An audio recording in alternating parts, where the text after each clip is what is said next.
Saturday, 7 p.m. I sat up at my bedroom window with a pen and a notepad and begin staking out the Gumleys' house.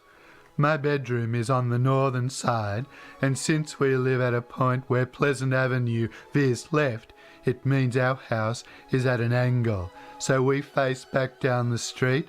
It's perfect for a stakeout because I can see both the street and the Gumleys at the same time. If you can do two things at once, you have an advantage in life.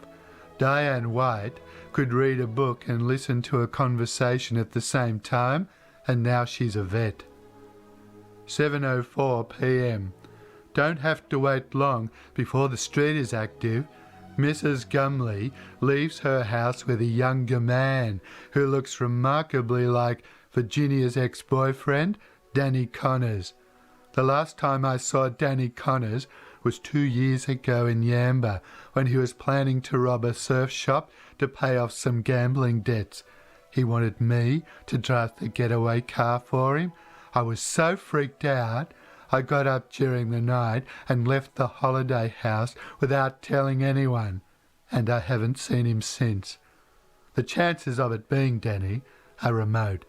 Danny's often on my mind because I feel guilty about letting him down in Yamba, so I imagine a lot of people are him when in fact they're not him. I know from talking to Virginia after that particular holiday that he didn't go through with the robbery. I bet he blames me. If it is Danny, then Mrs. Gumley should be wary. Danny seems gentle on the outside, but he has the mind of a criminal. Someone told me he now sells drugs at the King Cobra Club, a mafia-run nightclub in the light industrial part of town. This guy is much thinner on top than Danny, but I do remember saying to Virginia, I bet Danny goes prematurely bald. I only see this guy a few seconds, so I'm probably projecting my own paranoia onto him. Presumably, it's someone who looks like Danny. Mrs. Gumley is wearing a black dress with thin shoulder straps. She hops in the passenger seat and Danny, assuming it's him, closes the door for her in a rather gentlemanly fashion. The high-pitched sound the engine makes as the car disappears up the street leaves me with the impression they're eager to get away from the house. From what I can see, the bumper bar that was the centre of all the fuss last night shows no trace of Mr. Gumley's struggle with it. The Mercedes appears to have grown back a new bumper bar overnight. 7:25 p.m. A green Jag stops in front of the Gumleys' driveway. Mr. Gumley suddenly appears from nowhere and opens the passenger door for a blonde woman.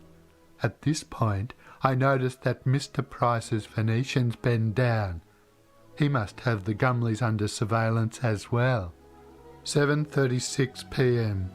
Mr. Price's Venetians bend down. 7:46 p.m. Mr. Price's Venetians bend down again. Mr. Price observes the street in 10-minute bursts, EST, eavesdropping standard time. The only time he breaks his pattern is to investigate the same burst of barking that grabs my attention. Before the Gumleys moved into the street, I wonder if people spied on each other. After the Gumleys arrived, there was a definite change on Pleasant Avenue. Even at a young age, I was aware of it. Sure, factions existed before they arrived, the handsome and the confident in one group, the big-nosed and overprotected in another. But everything seemed more fluid in pre-Gumley times. No one remained better than anyone else for very long. We knew that one happy accident was all it took to be cool. Within 2 months of moving in, Dick and Mal formed a super peer group, and any chance of being cool was suddenly 2, perhaps 3 happy accidents away. That's a lot of happy accidents. Dick and Mal raised the bar incredibly high. They didn't sweat, their skin never required antibiotics, and they drove beach buggies before they were old enough to drive cars. People like Niles and I had no chance.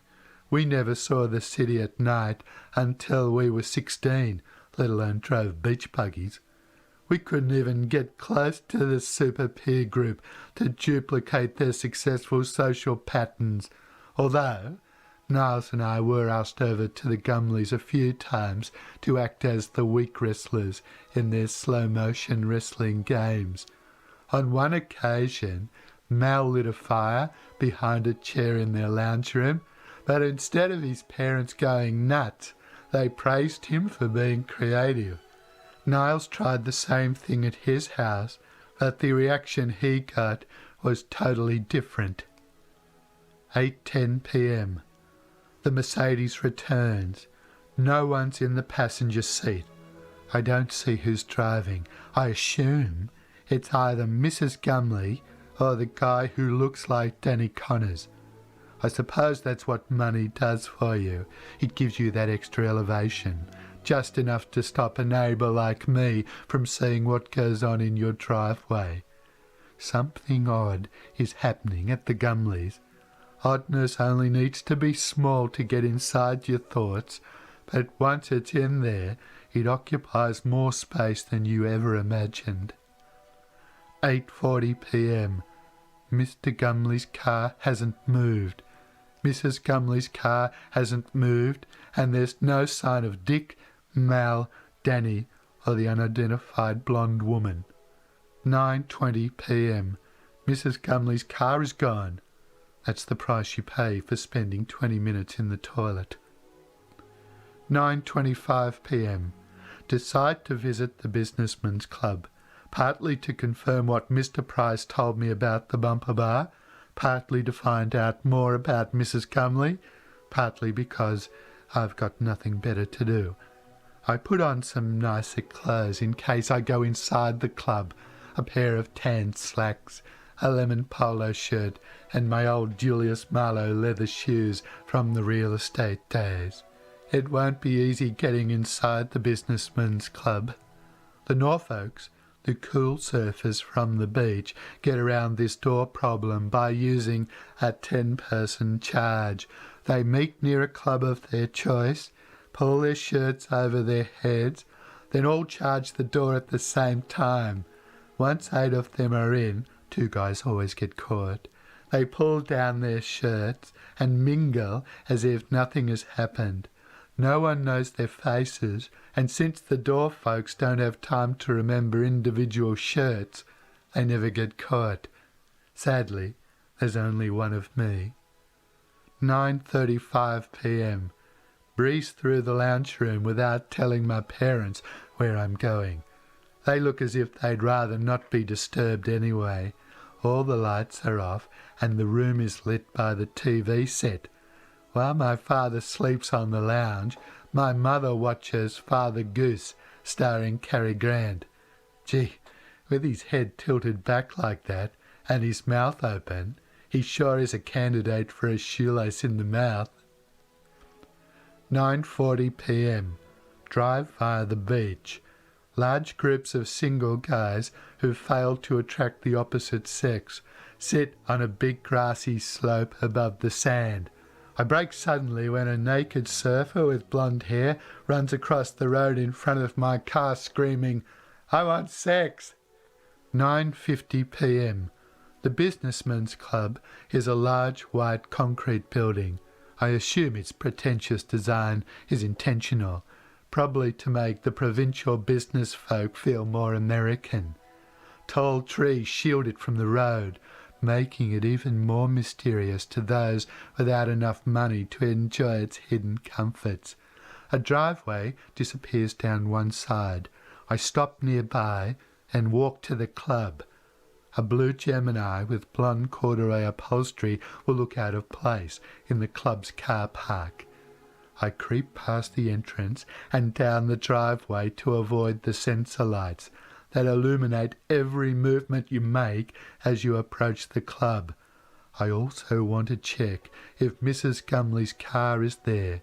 If it's not, then there's no need to go inside.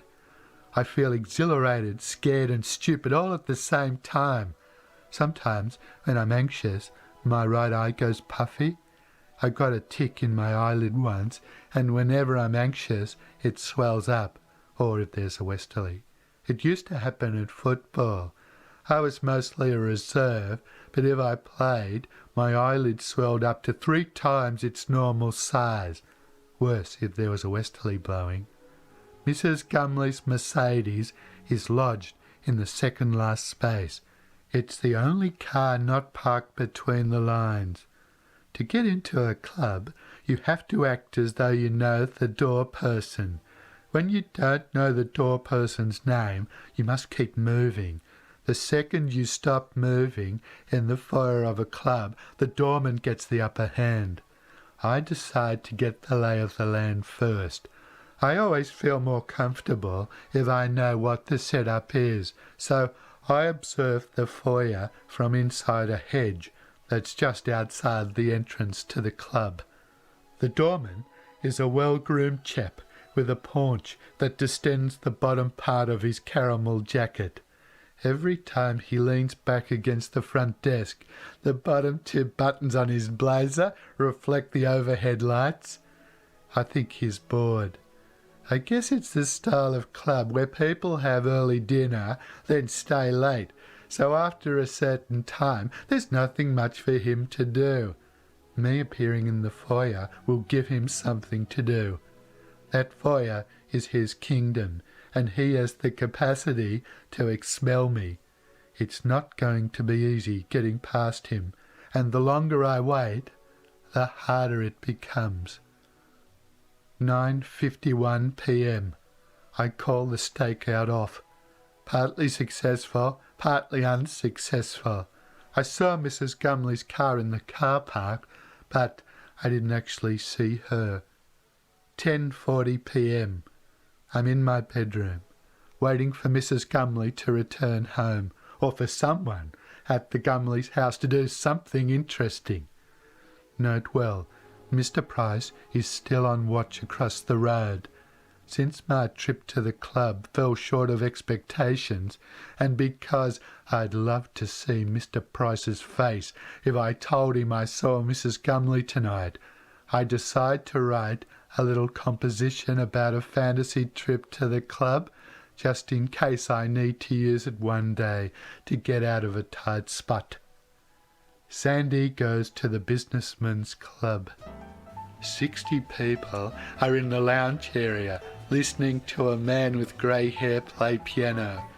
Most of the men look dashing in black or blue suits, while most of the women are stylishly overdressed with tizzy hairstyles.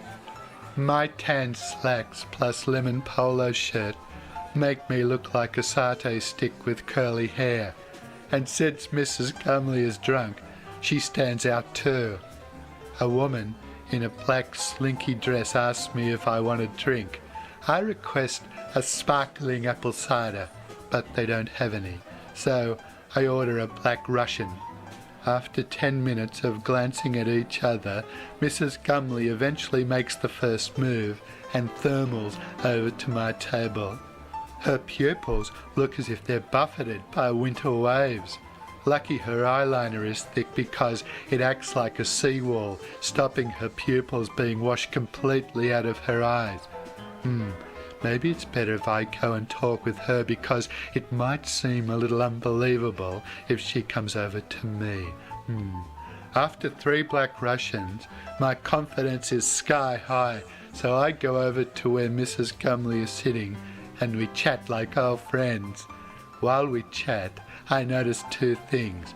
If we make eye contact while she's drinking, she turns away to swallow, and she uses medical disorders to make herself appear special. 11:15 p.m. Mr. Gumley's Jag pulls into their driveway. Mr. Gumley opens the passenger door for the blonde woman. Mr. Gumley disappears around the other side of the car. They leave. 12:20 a.m. Mrs. Gumley's Mercedes pulls into the driveway. The guy who looks like Danny helps Mrs. Gumley. He puts his arm around her waist and she flops her arm over his shoulder. Then they disappear inside the house. Maybe my little story is not that far from the truth. 12:30 a.m. Mr. Price leaves his house carrying a fishing rod, a shoulder bag and a torch. It's a long walk to the sea, probably 10 minutes in a car, but Mr. Price doesn't have a car.